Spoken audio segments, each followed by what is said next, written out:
There is what? Direct to consumer. There is business to business on buy now, BNPL, buy now, pay later. You guys have decided that it is the latter, the business to business side, which is where the real action is. Explain in plain English, please. It's early here in the United States, what that means. Hey, Brian, good to see you again. Well, look, let's just be absolutely clear on the differentiation here. You have all of these BNPL checkout buttons that we talk a lot about. And actually, when you think about it, all these guys are selling to retailers. And so they're competing against one another, driving pricing down, really becoming commodities to win those finite number of deals.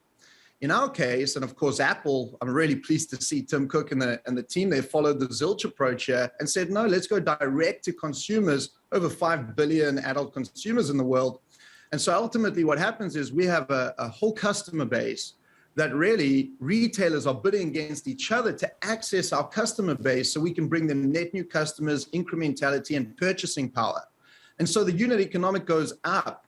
And so fundamentally, this is the different approach to the market and the model. And this is why at Zilch today, our investors are pleased to see that we have positive unit economics from returning active cohorts of customers. And of course, that's quite unique in the space, where basically the more our customers use our product, the more money we can make.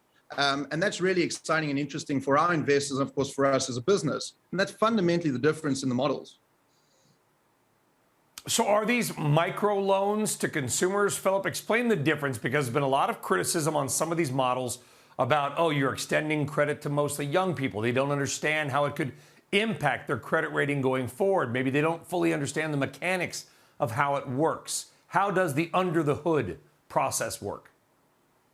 Well, the first thing I would say is that, companies have to be regulated in the space, right? Zilch has been regulated right from the get-go.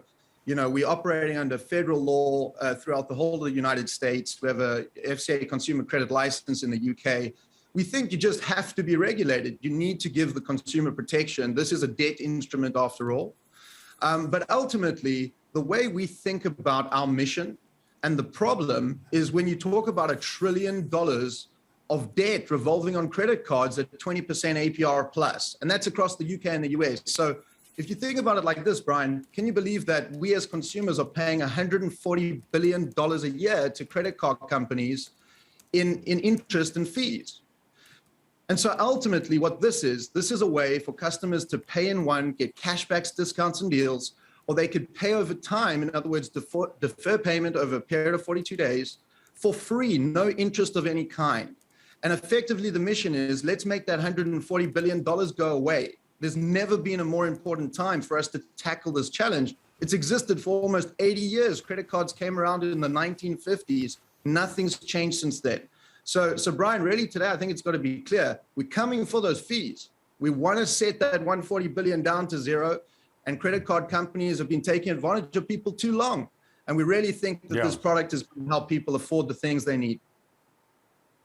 Are you worried about a UK, Europe, US economic slowdown with a drop in consumer spending, Philip?